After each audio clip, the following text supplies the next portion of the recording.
The environment is being used for a power struggle. The environment is being used for centralized government. The environment is being used to make a one-world government. Few Americans really understand how much of our land has been taken over.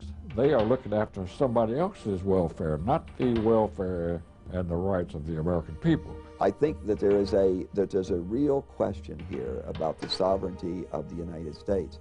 It permits, I should say, really, that U.S. troops may be deployed under UN command. Well, what I now know is that just because you join the U.S. Army doesn't necessarily mean that you'll be fighting for the U.S. And that means eternal resistance to this idea that we are somehow going to disappear in some new world order. Eagle Forum presents a special report, Global Governance, the Quiet War Against American Independence. When Bill Clinton delivered his acceptance speech at the 1992 Democratic National Convention, the only person he mentioned, other than his mother and grandfather, was his history professor at Georgetown University Foreign Service School. As a teenager, I heard John Kennedy's summons to citizenship.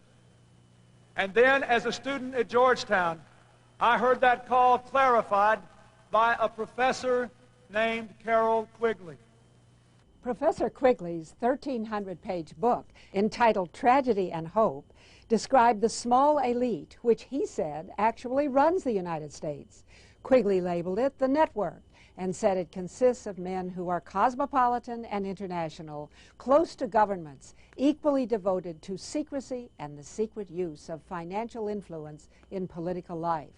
Quigley wrote that this network always prefers big government, big federal spending, large foreign giveaways, and the stability of a planned society rather than the uncertainties of the free market. Professor Quigley taught his student from Hope, Arkansas, how to tap into the power centers of the network. When Bill Clinton became president, he surrounded himself with people who shared that vision. When Bill Clinton took office in 1993, he appointed his Rhodes Scholar roommate as his personal foreign policy advisor. Strobe Talbott had spent 22 years as a writer for Time magazine, where his writings revealed his eagerness to get rid of patriotism, American sovereignty, and independence. In the July 20th, 1992 Time, Talbott wrote an article entitled The Birth of the Global Nation. He enthusiastically predicted that in the next century, nationhood as we know it will be obsolete. All states will recognize a single global authority. In fact, wrote Talbott, national sovereignty wasn't such a great idea after all. Talbott bragged about how our national sovereignty and independence have already been diminished by the International Monetary Fund and the General Agreement on Tariffs and Trade, or GATT agreements. He boasted that the internal affairs of a nation are no longer off limits to world government. For his article, Talbott received an award from the World Federalist Association, a group committed to world government, and a congratulatory letter from Bill Clinton. Later, President Clinton appointed Strobe Talbott to the #2 post in the U.S. State Department. Strobe Talbott and those who dream of putting the United States under a single global authority know that Americans will never vote for world government. So instead, they talk about global governance, a global village, a global neighborhood, a global economy, a global commons. That means the sea, the air, and outer space. They talk about reforming the United Nations and expanding NATO. The solution to the problems they raise is always more international agencies wielding more and more control over American land, private property, natural resources, economy, trade, military forces, and even our personal relationships.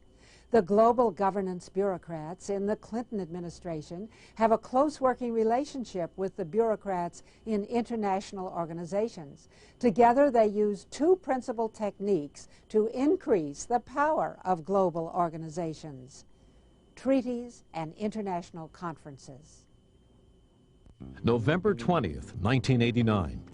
With much fanfare and plenty of pictures of children, national news media announced that the United Nations adopted the Convention on the Rights of the Child. The United Nations agreed that all countries should make sure that the rights of children everywhere are protected. A treaty to protect children? Not according to constitutional attorney Michael Farris. If the UN Convention is ratified, parents can't spank their children, they can't take them to church without a supervisor from the UN looking over their shoulder, making sure that they like what's going on. They can't choose alternative forms of education, either within the public schools or home schools or private schools. They cannot make decisions that keep their children away from pornography or other kinds of illicit material because the child has freedom of access to information. They lose control of any decision-making that would go against the politically correct thinking of the day. This treaty proclaims broad rights of children, which presumably can be asserted against their parents. Article 12 would give the child the right to express his own views freely in all matters. Article 13 gives the child the right to receive information through the media of the child's choice. And Article 31 gives children the right to rest and leisure. The Convention on the Rights of Children goes on to prescribe that the education of the child shall include support of the United Nations, global education, multiculturalism, feminism, and environmentalism. And who will decide whether parents are obeying the UN treaty? A United Nations committee created by Article 43. We should not have people outside this country mandating how we'll educate our children, what we'll do for our kids, when we'll do it, or what they'll read, or what they'll be exposed to, and what parental control will be. I don't really believe that our government should interfere substantially with child rearing. It would be wrong for states to tell parents what they could or what they should do with their children, or for the federal government. But when you take that beyond the state and the federal government to an international organization that would seek to tell you, for instance, that you couldn't take your child out of certain sex education classes in our schools, for example, I think a family ought to have a right to understand what values it supports in that arena and to protect the child in relation to those values. But the United Nations does not agree. In 1995, at the UN compound in Geneva, Switzerland, UN officials chastised Great Britain for allowing parents the freedom to choose spanking as a means of discipline, and for allowing parents to withdraw their children from sex education classes in public schools. We have to understand that a treaty in the United States is the highest law of the land, co-equal with the Constitution, co-equal with federal laws passed in accordance with the Constitution. I'm not so much worried about the World Court enforcing it against American citizens as I am the United States District Court for the District of Maryland or New Hampshire or Rhode Island enforcing this decision based upon the tribunal's decisions from Geneva as to what the treaty means. The Children's Defense Fund, for example, could bring a lawsuit against a Christian school or a homeschooling family or a group of families and say that your homeschooling, your Christian school approach violates the UN Convention on the Rights of the Child, and it would be enforceable in American courts. Presidents Ronald Reagan and George Bush refused to sign this treaty, but President Clinton supports it and had Madeleine Albright sign it. And now they are pushing for its ratification in the U.S. Senate. That is not the only United Nations treaty supported by the Clinton administration that is designed to control human behavior. President Jimmy Carter signed the United Nations Convention on Discrimination Against Women in 1980. Presidents Reagan and Bush refused to support it. But now Bill Clinton is pushing for ratification. The women who are behind this treaty are women who are not interested, as any ordinary American would be, in marriage, love, children, having a family. Quite the opposite. They tend to be women who want marriage to go away, who promote homosexual rights, who promote abortion on demand, all of these things that are totally contrary to the wishes of the vast majority of American women and men. Article 1 on the UN Treaty on Women would abolish discrimination against women in the political, economic, social, cultural, civil, or any other field. This treaty covers marriage, family, church practices, other religious customs and beliefs, and every other area where society might otherwise choose to respect those differences. In case of any doubt, Article 2 states that the treaty would even extend to what it calls customs and practices. Article 3 would require us to pass new federal laws in social, economic, and cultural fields. Article 16 levels a broadside attack on states' rights and would obligate the federal government to take over all family law, including marriage, divorce, child custody, and property. And who would decide if you and your family are abiding by this UN treaty? A United Nations committee set up by Article 17. This treaty, like other feminist exercises, is full of deception, and it's a good illustration of how people who have a political agenda to gain power for themselves use words to persuade others to join them through deception. A good example is the word family.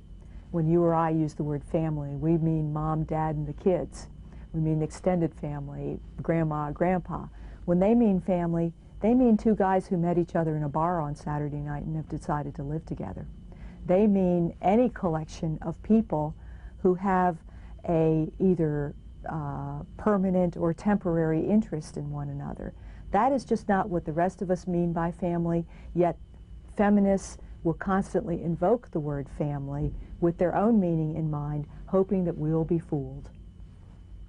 For example, Article 5 would require us to modify the social and cultural patterns of conduct of men and women, and to assure that we are following UN dictates about family education. And Article 10 would even require the revision of all textbooks and teaching methods to adhere to UN definitions about family and feminism. The people representing the family legitimately and so forth, they were not permitted even to participate. And all of these wild-eyed people who want the government to control families and everybody else, they were in charge. Jesse Helms is chairman of the U.S. Senate subcommittee that oversees treaties. He opposes these UN treaties. Well, of course, these treaties that emanate from the United Nations, they are looking after somebody else's welfare, not the welfare and the rights of the American people. And that's the reason I look askance at every one of them. Meanwhile, the Clinton administration is pushing hard for another series of treaties that would give international organizations control over our national economy. The Chemical Weapons Treaty purports to ban chemical weapons, but many critics believe this will seriously damage U.S. national security. There are parts of the treaty that seem to suggest that you cannot put intelligent limitations on the export of technology, that everyone who signs the treaty must trade freely in all of the technologies of chemical warfare. Well, of course, every other country in the world would love it if they could have immediate required access to American technology in this area. We probably have the most sophisticated such technology in the world. I don't want to export that technology. I don't want there to be a treaty out there that even hints or suggests that we have to. That's something over which we must exercise control, and we must make the judgments. We, meaning leaders whom we can hold responsible. But the UN Chemical Weapons Treaty provides no such accountability. Though it would give both allies and enemies our most sophisticated technology, many dangerous countries, such as Libya, Syria, Iraq, and North Korea, have not signed the treaty. Other countries with significant chemical weapons arsenals, such as Iran and Russia, have indicated that they will not comply with the treaty. In spite of the potential damage to U.S. national security and the unverifiable and unenforceable nature of the treaty, the Clinton administration succeeded in getting the U.S. Senate to ratify the Chemical Weapons Treaty in 1997.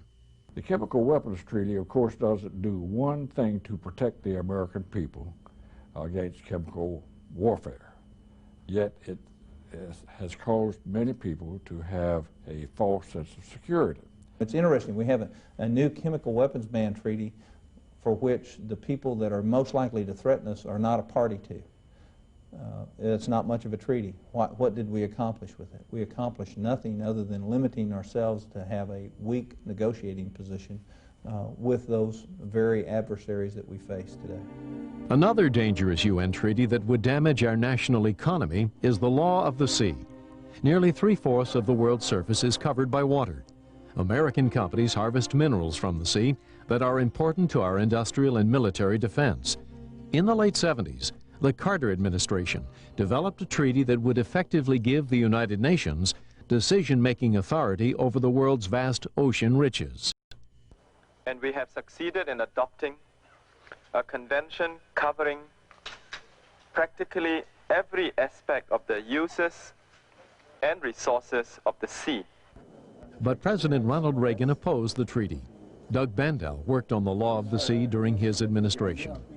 It really did two things. The first is it established a principle of essentially socialism. It said that all the unclaimed resources on the seabed would be owned by, as they put it, the common heritage of mankind. What they meant, of course, was by the United Nations. And the ownership would be vested in governments around the world. And he saw that as utterly inconsistent with the principles of free enterprise. His second concern was the way the UN would implement that principle, which was essentially to create another United Nations called the International Seabed Authority. And that Seabed Authority would have under it, its own corporation, the enterprise, to go mine the seabed on behalf of the governments of the world. And this would run like the United Nations. It would have a council and an assembly and committees and a huge bureaucracy. It would be taking money from the West, the industrialized countries, and giving it to third world countries. So it would be part of this whole scheme of what was called the New International Economic Order, an attempt to take money from the West and hand it out to third world governments. Well, he saw this kind of a mechanism as being utterly inconsistent with American interest, and he was quite willing to stand up to the rest of the world and kill the treaty for that reason. The Clinton administration has revived the Law of the Sea Treaty and is pushing for Senate ratification. If passed, this treaty would expand UN control of the world's economy and build on another highly controversial treaty, the General Agreement on Tariffs and Trade, or GATT, ratified by Congress in late 1994. The highly controversial GATT treaty locked the United States into the World Trade Organization. The World Trade Organization is basically a UN of world trade, a Supreme Court of world trade, which will basically dictate to countries whether or not they're violating world trade rules. And world trade rules take supremacy over all internal laws of various nations. So what you got is sort of a global Supreme Court handing down orders to nations and states, and it's got the capacity to allow countries to fine one another. But the goal of this basically is to subordinate national decisions to global decisions, and all national decisions done in the national interest to the exigencies, if you will, of world trade. In other words, if your national decision interferes somehow with world trade, for example, if Americans have a Buy American policy, the World Trade Organization will come in and say, that violates global trade rules, you have to change your laws. The World Trade Organization, headquartered in Geneva, sets, administers, and enforces global rules of trade. It includes a legislature, an executive branch, and a Supreme Court that decides trade disputes, whose rulings cannot be vetoed by any nation. Despite assurances from GATT proponents that passage of this treaty would not interfere with the sovereignty of the United States, in its very first case, it ruled against the United States.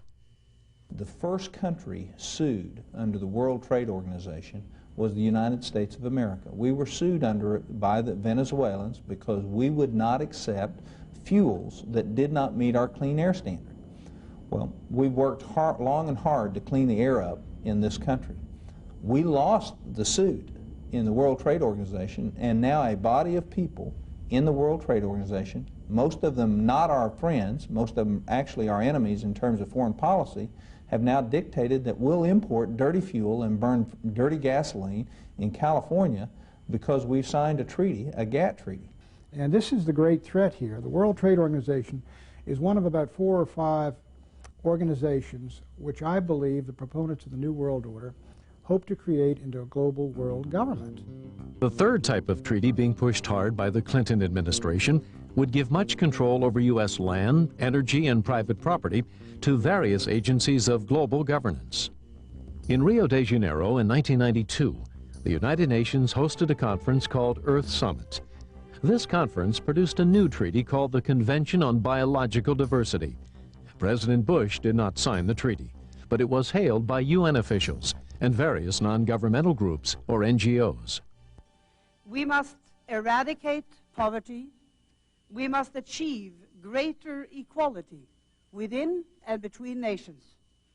we must reconcile human activities and human numbers with the laws of nature. Fine-sounding rhetoric, but what did it mean, and how would it be implemented? When the treaty was up for ratification by the U.S. Senate, scientist and ecologist Dr. Michael Kaufman discovered the then-secret 1,000-page document written to implement the Biodiversity Treaty. People need to understand that this innocent-looking 18-page document is a time bomb waiting to go off. The document calls for literally reducing the human population by as much as 2/3 to 3/4 in the next 30 to 50 years. It could set aside up to 1/2 of the American landscape into wilderness areas interconnected by wilderness corridors, all surrounded by human buffer zones in which human activities are highly regulated. Dr. Kaufman's maps are based on United Nations documents. Red areas represent core reserves, land where little or no human activity would be allowed. Yellow areas represent human buffer zones, or areas where human activity would be highly regulated. Normal activity would be allowed only in the blue zones. And how does the UN plan to enforce this control? By establishing a regulatory system that would literally control every process that we would have, whether or not we can develop an area, build a building, farm a tract of land, conduct forestry practices, grow beef on the rangelands, whatever. That is very, very clear in these United Nations documents that they want to set up a regulatory structure that would affect every man, woman, and child on planet Earth. And all of the control would be headquartered in the United Nations. And if we take the more recent United Nations documents, it's going to be called the Trusteeship Council in the restructure of the United Nations that's occurring right now. In addition, UN biodiversity plans call for limits on human consumption, land use, transportation, energy, and population. In order to protect biodiversity, we would be required to get rid of fertilizers and cut food production in half, to drastically restrict our use of automobiles, fuel, refrigeration, air conditioning, and meat. Just 2 days before the U.S. Senate was scheduled to vote on the Biodiversity Treaty, this new information came into the hands of Jim Jatras and other members of the Republican Policy Committee. The Biodiversity Convention was on a fast track to ratification. It looked like a sure deal. Only late in the process did it become apparent to us that the vagueness of the convention, things that would be ratified and defined after the fact, were really to be found in other documents, like the Global Biodiversity Assessment, the Wildlands Project, things that we'd never heard of in the official context of the documents we were provided. Through various channels, we were finally able to get a hold of these documents, bring them to the attention of the Senator's office, and assemble the 34 votes necessary to defeat this convention if it were to come to the floor. The Biodiversity Treaty was not ratified by the U.S. Senate, but later President Clinton did sign it, and it is the favorite project of Al Gore, as set forth in his book, Earth in the Balance. Many of the treaty's policies are now being implemented through the State Department's Man and the Biosphere program and President Clinton's Council on Sustainable Development. And the Man and the Biosphere program, as revealed in the U.S. State Department documents as well as UNESCO documents, clearly show that the Man and the Biosphere program actually is the first step in implementing the Convention on Biological Diversity. And there are 47 of these Man and the Biosphere programs around this nation that occupy about 51 million acres of U.S. soil. So it is very actively and aggressively being pursued by this current administration to implement the provisions of the Convention on Biological Diversity, even though it has not even been ratified. Another treaty designed to grant control of American property to the United Nations was ratified by the U.S. Senate back in 1972. The World Heritage Convention conferred on the UN organization called UNESCO special powers to designate selected American treasures as World Heritage Sites and to develop regulations and policies concerning their use. Independence Hall and the Statue of Liberty have already been designated World Heritage Sites under UNESCO. World Heritage Sites are many of our national parks. In fact, 68% of our national parks land base is now under UNESCO's World Heritage Site. And that includes the symbol of independence in America, the Independence Hall, the Statue of Liberty, Yellowstone National Park, Monticello, Carlsbad Caverns, my goodness, I could go on and on and on. There are 20 of these sites, and the American people didn't even realize this was happening. It was done in secret. Yellowstone National Park is a World Heritage Site. In 1995, a mining company tried to buy land outside the park to develop a gold mining operation. However, President Clinton invoked the UN's World Heritage Site Treaty, deferring ultimate authority not to the Environmental Protection Agency, a U.S. agency, but to UNESCO, to which the United States doesn't even belong. UN officials declared the mine in violation of the UN treaty. The environment is being used for a power struggle. The environment is being used for centralized government. The environment is being used to make a one-world government. And if you don't think this is not occurring, just see what's happening in the United States. Congressman Don Young represents a growing number of Americans concerned about United Nations takeover of American land and property. He introduced the American Sovereignty Protection Act to restore authority for decisions about U.S. lands and property to the American government. This is an awakening call that we are facing a battle against those that want to destroy a great United States of America. Few Americans really understand how much of our land has been taken over by the UN or UNESCO. All these treaties are dangerous attacks on American freedoms, national security, land ownership, and private property. Every one of these treaties involves setting up a new global bureaucracy that would have some kind of obnoxious control over American citizens, or our families, or our schools, or our businesses, or our use of natural resources and energy, or our land. And together they add up to what is meant by global governance. Treaties are one road to global governance. United Nations conferences are another. These global conferences pretend to be democratic conventions of representatives of more than 100 nations who come together to vote for plans they all agree on. Nothing could be further from the truth. The policies are all written ahead of time, and the so-called delegates are manipulated to produce what is called consensus. The consensus is never submitted to Congress, but the Clinton administration goes right ahead and carries out these policies anyway. The 1992 Earth Summit in Rio was portrayed by the media as a place where world leaders came together to decide how to govern the Earth's environment.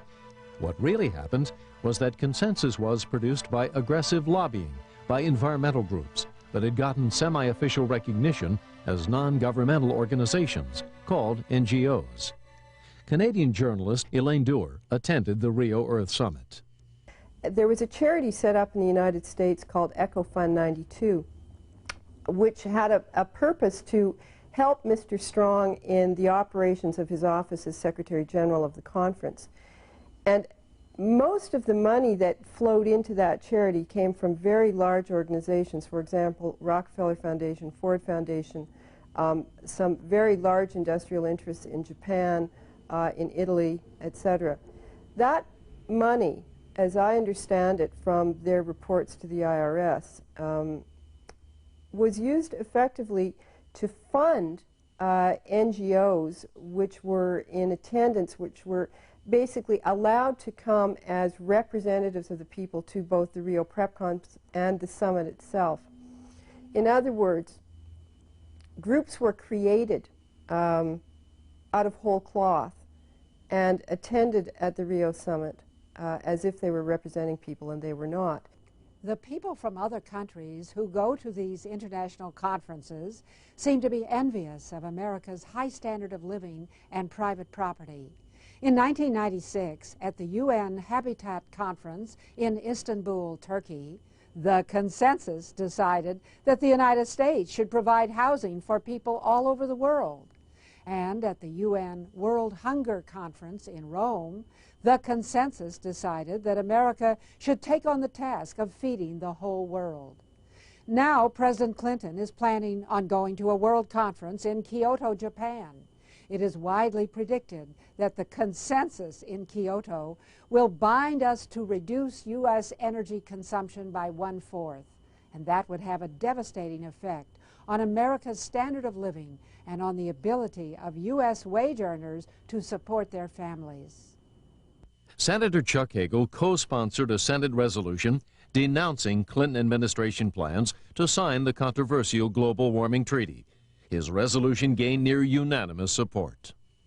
There are essentially 5 major problems with the global warming treaty as it is now being conceived and probably presented.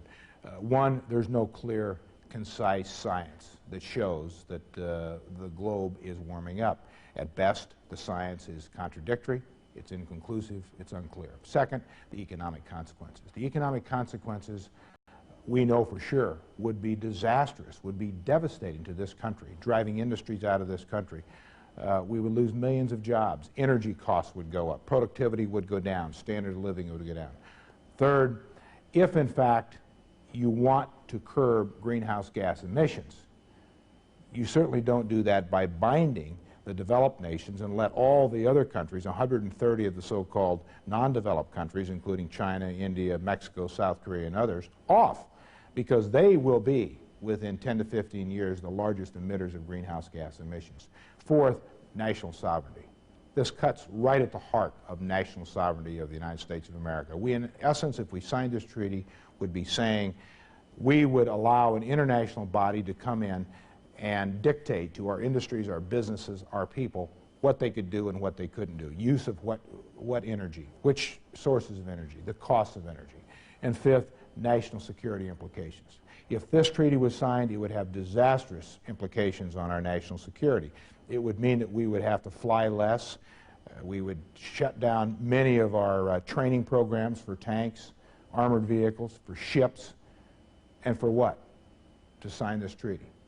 But the Global Warming Conference in Kyoto, Japan, is only the latest in a long line of United Nations conferences. In September 1995, the United Nations Conference on Women gathered in Beijing, China. Kathy Adams attended. In Beijing, the agenda was very radical feminism. It was homosexual rights. It was abortion on demand. News reports from Beijing showed women from many different countries singing and holding hands. Viewers were led to believe that these women came together to represent their countries on women's issues. According to Washington Times correspondent George Archibald, that was not the case. So a lot of these people who participated are already beneficiaries of UN programs, and many of them are getting grants through the United Nations. So they're basically paid functionaries, grant recipients of the UN. So then the UN staff can basically tell these people what they want them to do.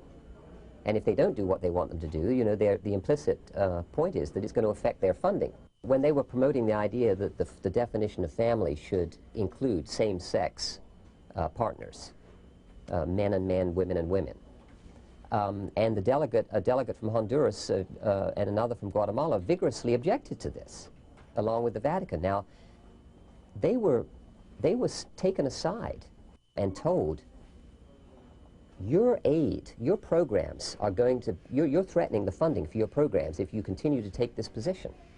The consensus process was so firmly planted before the meeting even began that the opening day of the conference there was consensus formed. That tells me that the United Nations is not a place for open debate. It is not a place for people to share different ideas and for freedom to reign. It is a place instead where the United Nations has an agenda, and they have set the agenda beforehand, and people come to the table in order to find out what their working orders, what their marching orders are, and then they are to go back home and implement what the UN's agenda is. Who directed the consensus on women's and family issues? I mean, I shot this picture of Bella Abzug as she came to the opening ceremony in Beijing. My own description of her is that she was the Empress of Beijing. In the New York preparatory conferences prior to the conference in China, she was very visible on the floor of the General Assembly when they had the prep meetings, orchestrating action on the the various sections of the draft agenda that was going to be considered in Beijing. I mean, she had privileged access. Regular run-of-the-mill private citizen Americans could never have gotten access that Bella Abzug had. And she was like a symphony conductor, just orchestrating the whole thing. All the UN bureaucrats not only know Bella Abzug, but they defer to her, they speak of her with respect, they recognize her when she's in the audience, and they invite her to be involved in their meetings and conferences. Bella Abzug is one of the driving forces, driving intellectual forces in shaping the UN agenda. And of course, her agenda is always what it has been. She was frank enough about it when she was in Congress. She is in favor of destroying the foundations of American society and family life and destroying the foundations of the American economy and replacing it with socialism. When the American delegation returned to the United States, Madeleine Albright announced that Beijing had produced an international women's movement of activists, advocates, and advisors to the nations of the world. The Clinton administration set up the President's Interagency Council on Women, a federal entity composed of high-level representatives from 30 federal agencies, whose mission is to implement the commitments under a document called Bring Beijing Home. Bella Abzug boasts that work is underway to promote her platform in high schools, colleges, and universities.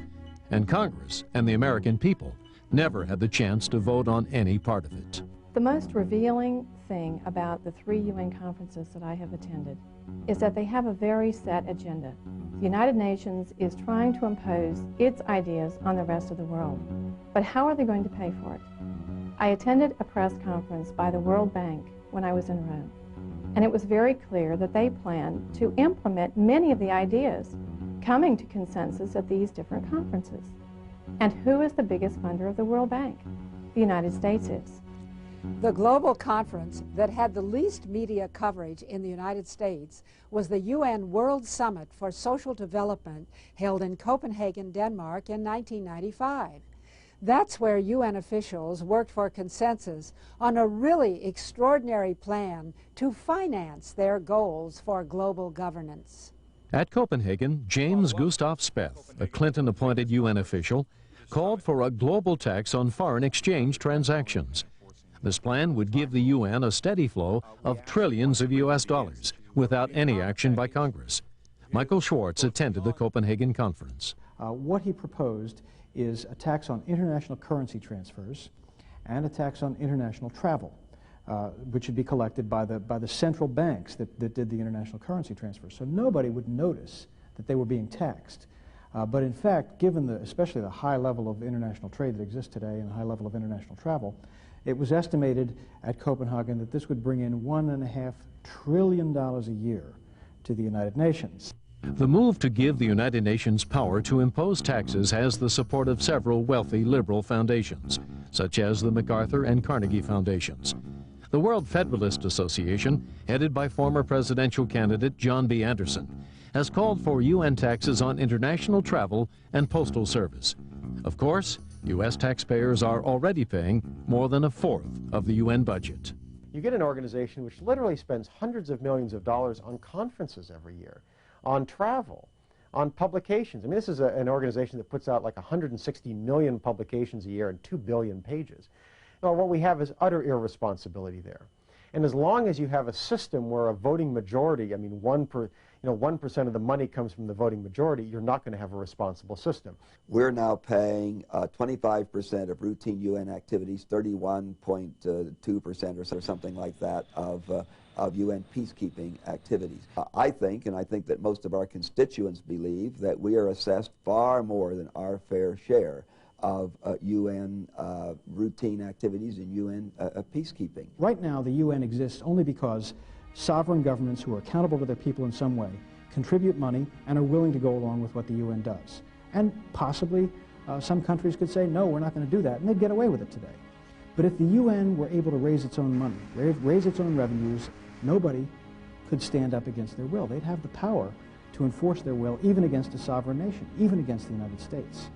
The Clinton administration is moving rapidly to transform all these treaties and conferences into U.S. policies, even when we haven't ratified the treaties and haven't agreed to the so-called consensus produced by the UN conferences. The Clinton administration is moving very fast to transfer control over American lands, rivers, resources, private property, and precious heritage sites to the United Nations.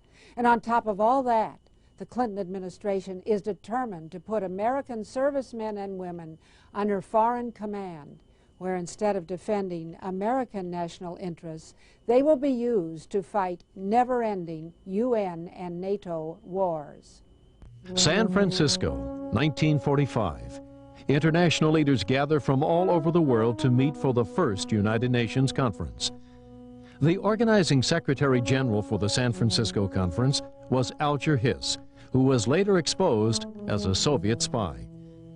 High hopes for the United Nations in the 1940s gave way to disillusionment in the 1950s, when the UN police action in Korea taught us the tragic meaning of the phrase, no-win war.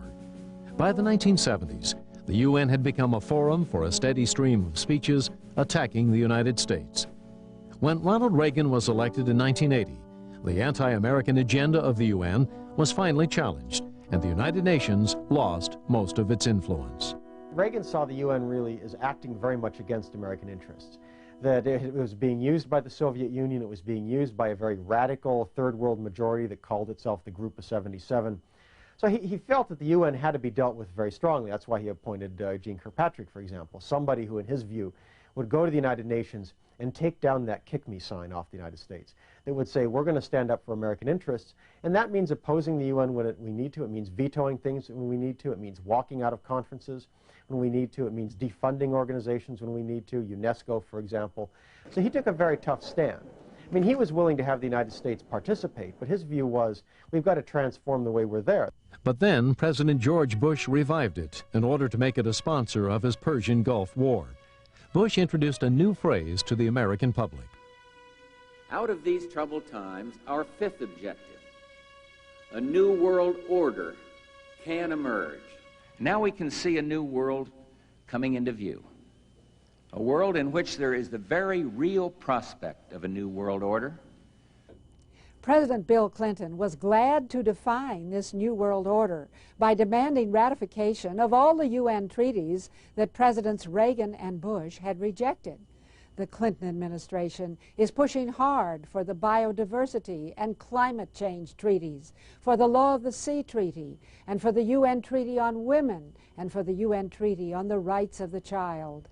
And the global governance advocates of the Clinton administration are also demanding a new and controversial role for America's armed services. Somehow I don't feel that President Clinton distinguishes in quite the same way that President Reagan did between the United States and the United Nations.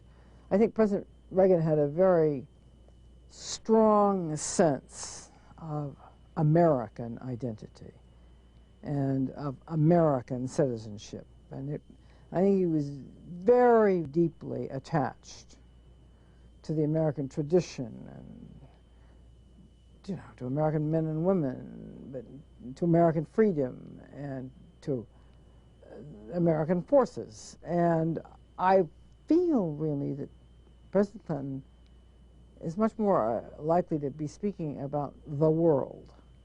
Now, I'm in favor of, you know, the world too, and I think President Reagan was. But I don't think President Reagan wanted to risk other people's lives. He didn't want to risk American servicemen's lives in, you know, UN berets for causes that had only an ambiguous or remote relationship to American interests. In May of 1994, Bill Clinton signed Presidential Decision Directive 25. This changed the mission and purpose of America's armed forces. PDD 25 authorizes the President to deploy U.S. forces into conflict without the consent of the Congress. That bothers me a lot because our Constitution requires that a declaration of war requires the consent of the Congress. Two, I'm bothered by the fact that it permits, I should say, really, that U.S. troops may be deployed under UN command.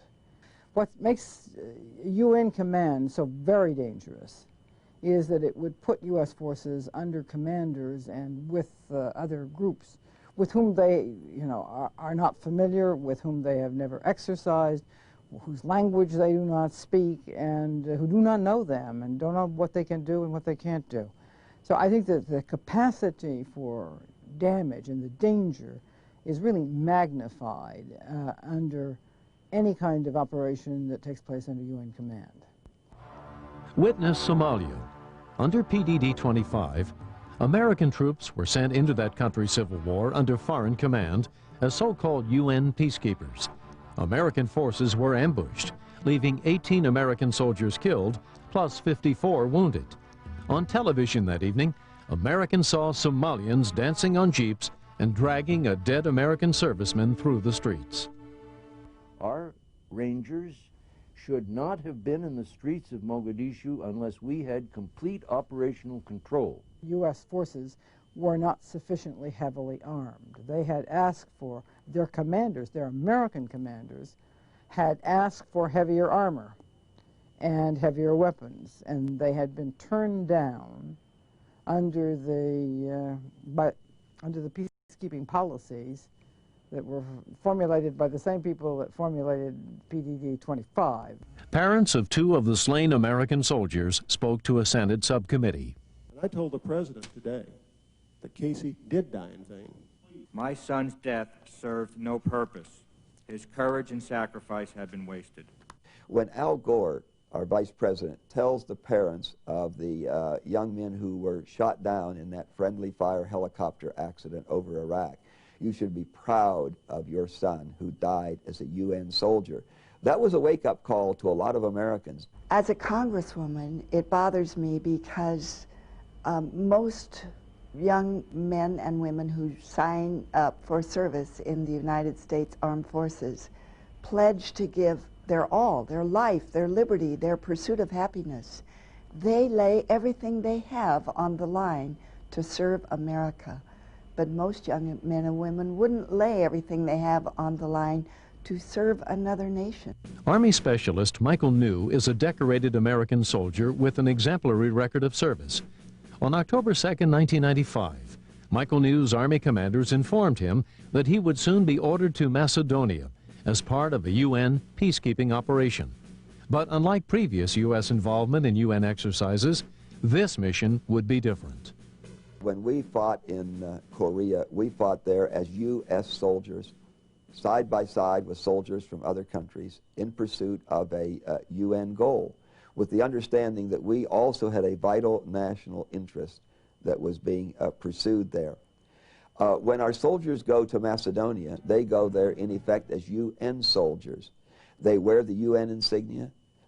They give up their Department of Defense, their DOD identification card.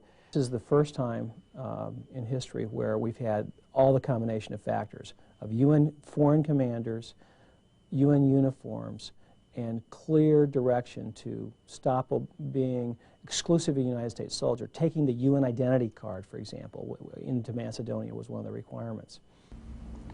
When the order first came down, I was stunned. I was shocked. It just struck me as wrong. How could they do that to me? How could they ask me to swear an oath of loyalty to America and then expect me to turn around and forget about that oath by putting on someone else's uniform? Michael New decided to approach his commanding officer. I went to my commander, and I told my commander, very simply, I took an oath to defend the Constitution of the United States of America against all enemies, foreign and domestic. My Army enlistment oath is to the Constitution, and in that oath I cannot find any reference to the United Nations. Specialist New was court-martialed for refusing to wear the UN uniform. Michael New's case is the first time where there's a real test of the sovereignty of the United States of America in a way that positions the Constitution against internationalist thinking. And the question is, does the United States government have to obey the laws of the United States in the area of deploying our troops? And I think it's a very important question that we answer. Well, what I now know is that just because you join the U.S. Army doesn't necessarily mean that you'll be fighting for the U.S. What troubles me about this is that there is a general tendency, I think, on the part of our leadership, and it isn't, again, just this administration, although it's reached kind of a crescendo in this administration, that we need to submerge the goals and the sovereignty of the United States to the goals and the sovereignty of the United Nations. I think that there's a real question here about the sovereignty of the United States. The Michael New case exposed the plan to transform American troops into a United Nations army. And the American people are simply not going to put up with that. So now the advocates of global governance have come up with a new plan. A treaty to expand NATO will soon be submitted to the U.S. Senate. If it is ratified, it means that American sons and daughters will be obliged to defend the current borders of Poland, Hungary, Czechoslovakia, Romania, Slovenia, and all the other countries that join NATO in the future. Those countries have been fighting over their borders for thousands of years, and we would be obligated to send U.S. troops to fight one Bosnia after another. NATO expansion might not be the worst U.S. foreign policy initiative of the 20th century, but it definitely ranks in the top 3 or 4. Ted Galen Carpenter is a vice president for foreign policy at Washington's Cato Institute and has written extensively about NATO policy. It would antagonize Russia, possibly leading to a Russian-Chinese alliance. It would undermine pro-Western Russian Democrats.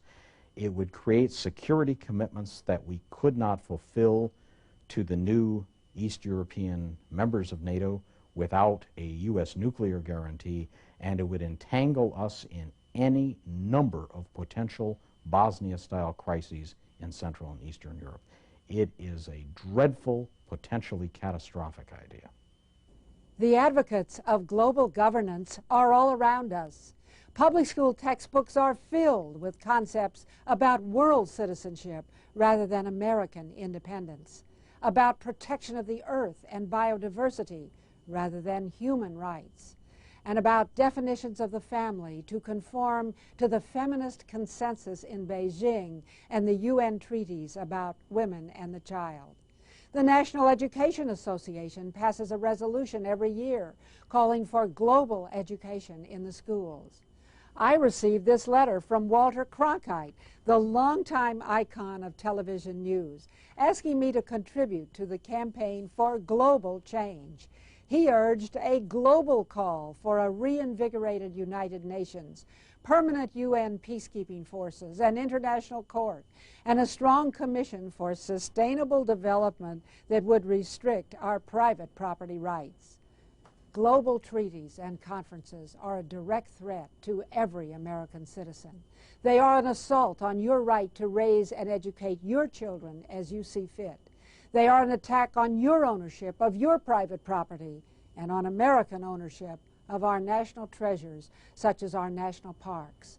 They are an attack on your pocketbook, because if the UN ever gets taxing power, there's no limit to how much of our money it can grab.